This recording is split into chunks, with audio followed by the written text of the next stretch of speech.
So you go to a bank, right? You hand over your hard-earned cash, your life savings, the money you were hiding from your cousin who always has a brilliant business idea. You trust these people.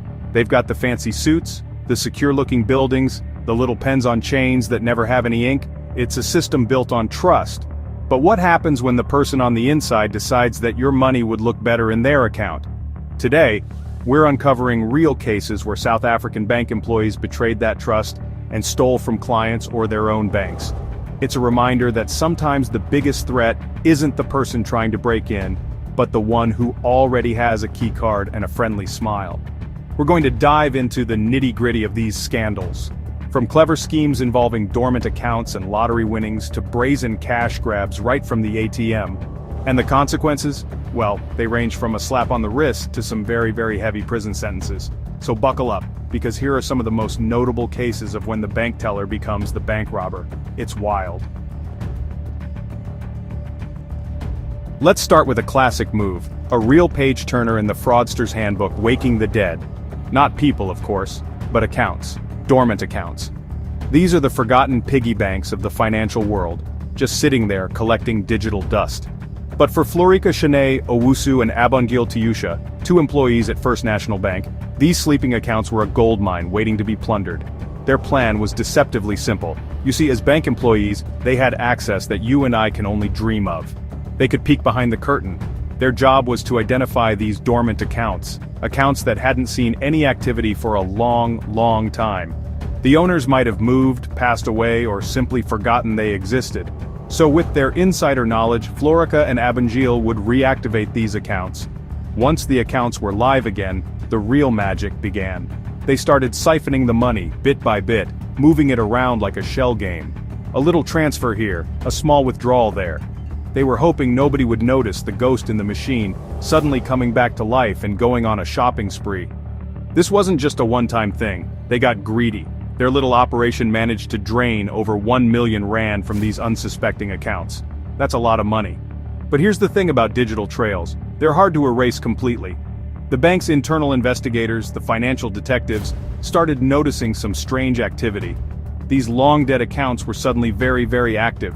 The investigation, led by the Hawks, South Africa's elite crime-fighting unit, started connecting the dots. And all those dots led straight back to Florika and Abongile.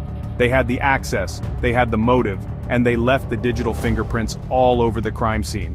When the case went to the Palm Ridge Specialized Commercial Crimes Court, the hammer came down hard. This wasn't just a simple case of theft. The charges were serious fraud, theft, and money laundering. It was a trifecta of financial crime, and the court was not impressed. The sentences reflected the severity of their betrayal. Florika Shane Owusu was sentenced to a hefty 10 years in prison for her role in the scheme. Her accomplice, Abongile Tiusha, received an 8-year sentence. The court sent a clear message: abusing your position of trust within a bank is one of the fastest ways to trade your corporate uniform for a prison jumpsuit.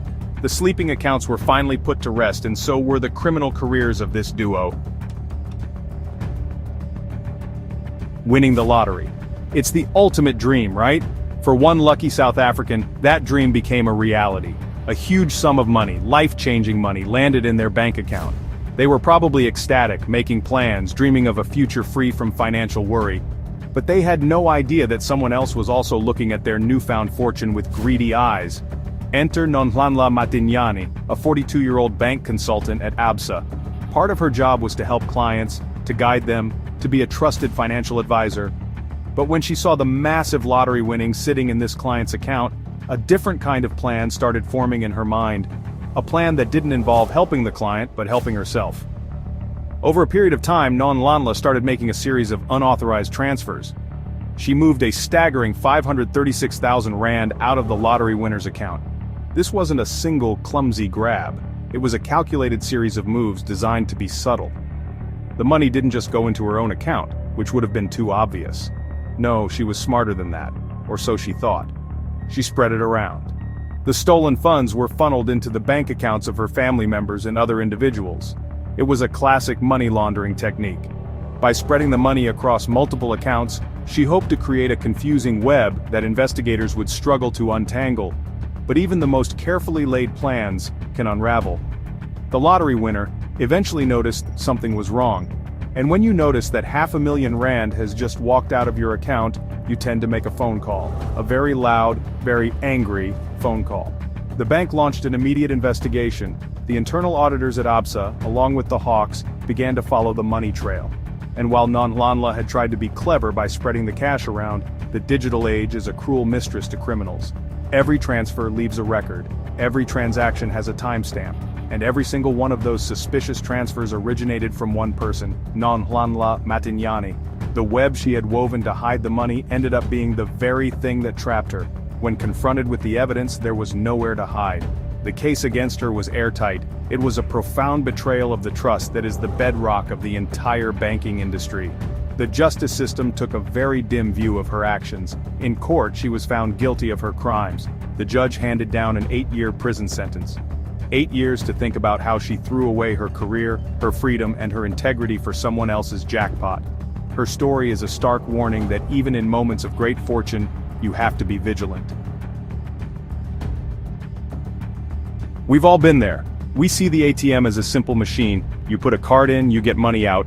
But for Thokozani Goodwill and Lovu, an employee at G4S, the company that services many of these ATMs, the machine wasn't just a dispenser.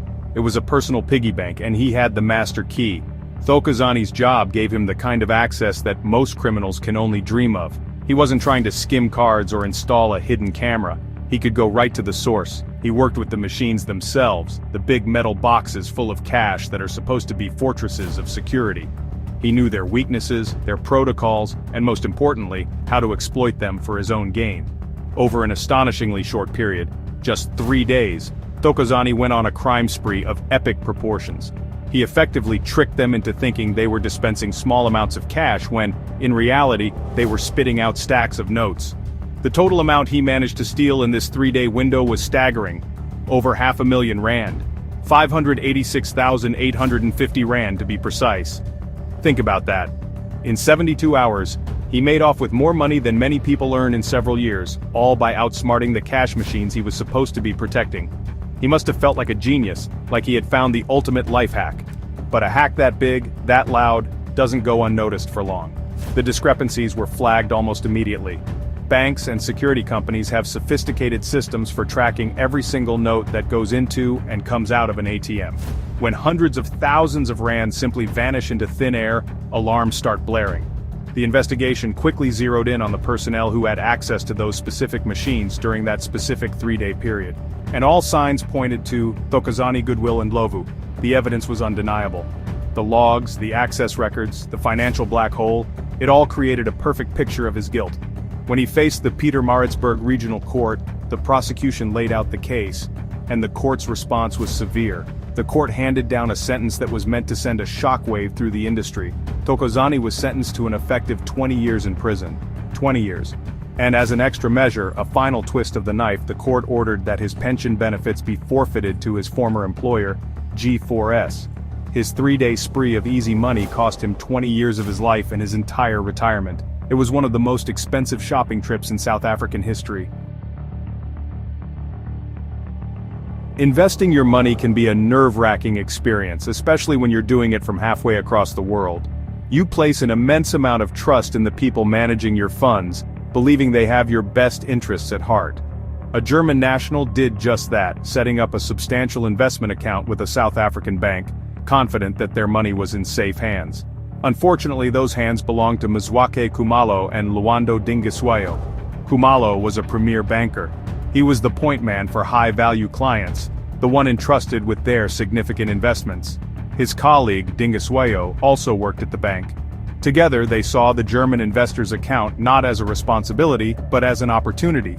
They looked at the balance and saw a pot of gold at the end of a rainbow they were about to create themselves. Their scheme was a classic case of identity manipulation. They couldn't just wire the money to themselves, that would be too obvious.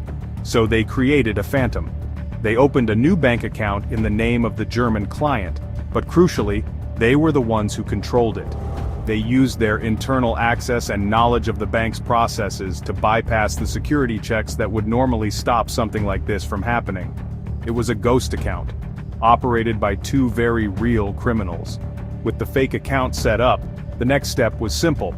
Khumalo, the premier banker, authorized the transfer of 400,000 rand from the legitimate investment account into the new, fraudulent one that he and Dingiswayo controlled.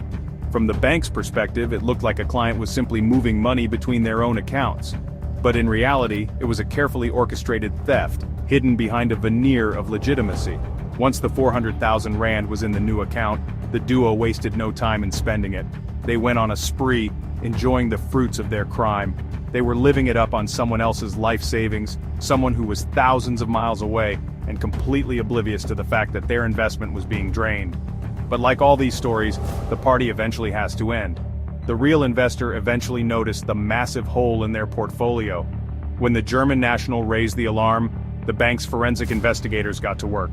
It didn't take them long to uncover the fraudulent account and trace its creation and the subsequent transfers back to their own employees. The digital paper trail was clear. Khumalo and Dingiswayo had used their own credentials to set up the scheme. A rookie mistake that made the investigators' job incredibly easy. They were caught red-handed. The case proceeded to court, where the full extent of their deception was laid bare. Mzwake Khumalo, the mastermind and premier banker, pleaded guilty. For his role, he was sentenced to 7 years in prison, with 2 years suspended.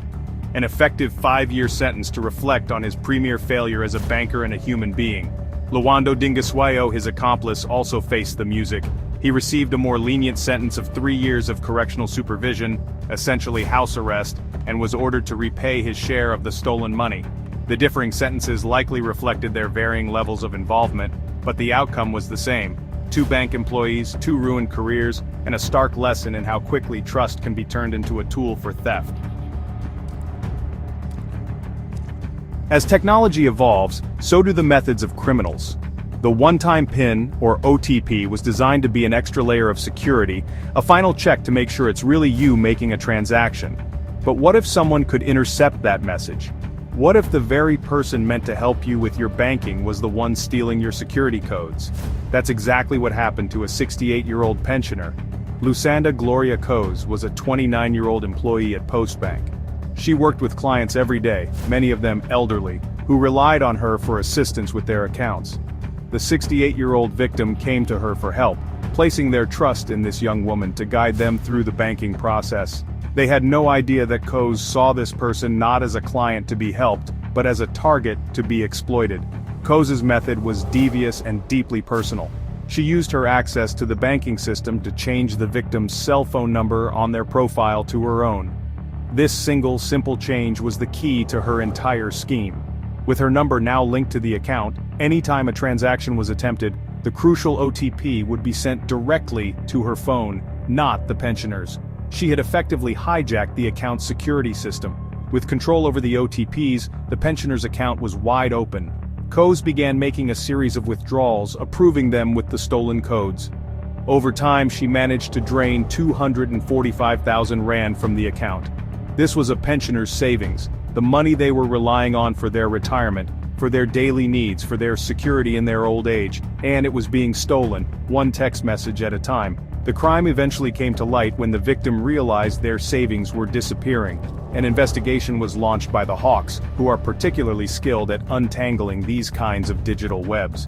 They quickly discovered the unauthorized change to the cell phone number on the account and traced it back to Lusanda Coase. The evidence was irrefutable. When she was arrested and faced with the consequences, Coase's demeanor reportedly changed. She showed remorse for her actions. In a gesture of that remorse, she even managed to pay back a portion of the stolen money, returning 50,000 rand to the victim. It was a fraction of what she took, but it was an admission of guilt before the court had even delivered its verdict. In court, her remorse and the partial repayment were likely taken into consideration during sentencing. Ultimately, Lusanda Gloria Coase was sentenced to 5 years in prison. The judge's decision sent a clear message. Preying on the elderly and vulnerable will not be tolerated, and a position of trust, once broken, carries severe consequences. Her story is a heartbreaking example of how technology designed to protect us can be turned against us by a determined insider. Sometimes a crime is simple, a direct grab of cash. But the cover-up, that's where things can get complicated and frankly a little theatrical.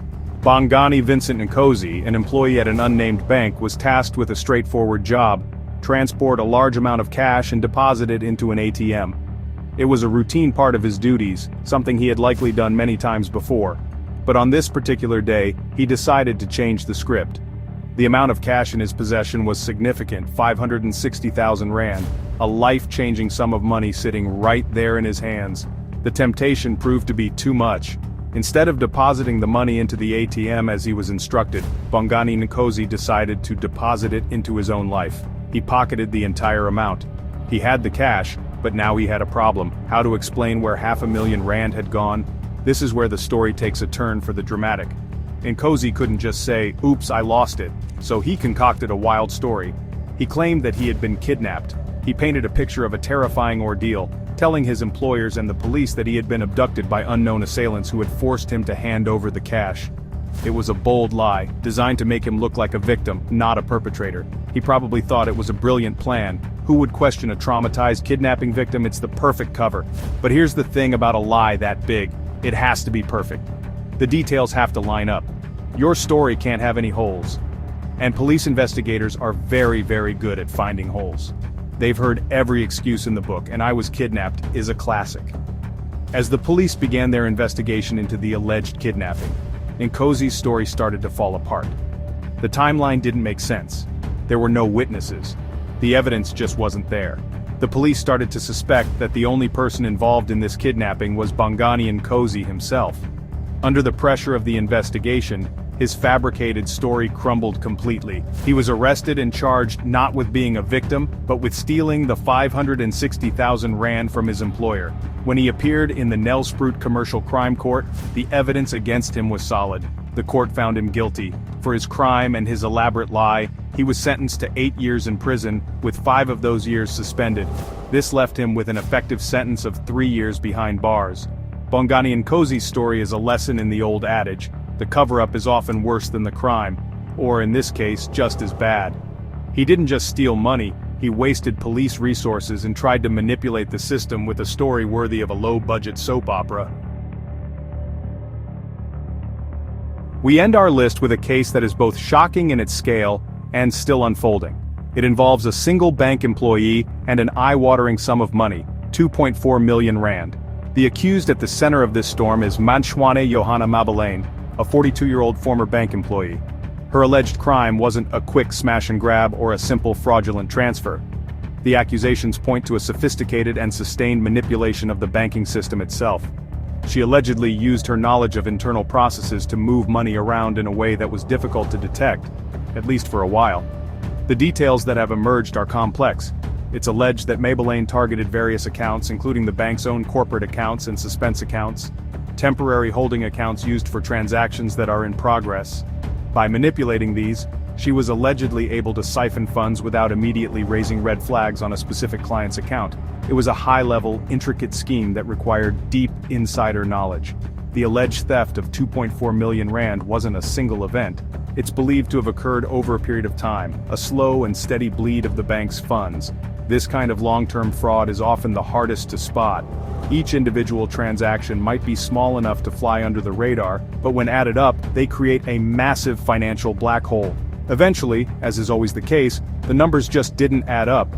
An investigation was launched, and the trail, a complex one woven through various internal accounts, allegedly led directly to Manshwane Johanna Mabelane. The scale of the alleged theft immediately triggered the involvement of the Hawks. In March 2024, Mabelane was arrested by the Hawks' Serious Commercial Crime Investigation Unit. Her arrest sent ripples through the financial community. This wasn't just a case of an employee stealing from a client. This was an allegation of an employee stealing millions directly from the bank itself, a brazen act of internal sabotage for personal gain. She appeared in the Pretoria Specialized Commercial Crimes Court, where she was granted bail of 5,000 rand. This is where the story currently stands. The wheels of justice are turning, but the final chapter has yet to be written. The case is pending and a conviction is not yet secured. Mabelane is, of course, innocent until proven guilty in a court of law. This case, with its massive sum and alleged sophisticated method, highlights the immense damage that can be done by a single, rogue employee. We will be watching this case closely to see how it concludes, as the sentencing, if she is found guilty, will surely send a powerful message. So there you have it. From dormant accounts being brought back to life just to be robbed, to lottery winnings vanishing into thin air, to a kidnapping story that was pure fiction. It's a wild ride through the dark side of the banking world. What all these stories have in common is a fundamental breach of trust. We hand over our financial lives to these institutions and the people who work there, and in these cases, that trust was shattered for personal greed. It's a sobering look at the human element of security. But it's not all doom and gloom. For every criminal who gets away with it for a while, there's a team of dedicated forensic investigators, police officers, and a justice system that eventually catches up. The long prison sentences, the forfeited pensions, the public shame. It shows that there are serious consequences. The biggest takeaway for all of us? Be your own best security guard. Keep a close eye on your statements and question anything that looks suspicious. Because at the end of the day, nobody cares more about your money than you do. That's all for this episode. Let us know in the comments if you want to hear more about financial crime cases in South Africa. Stay safe out there.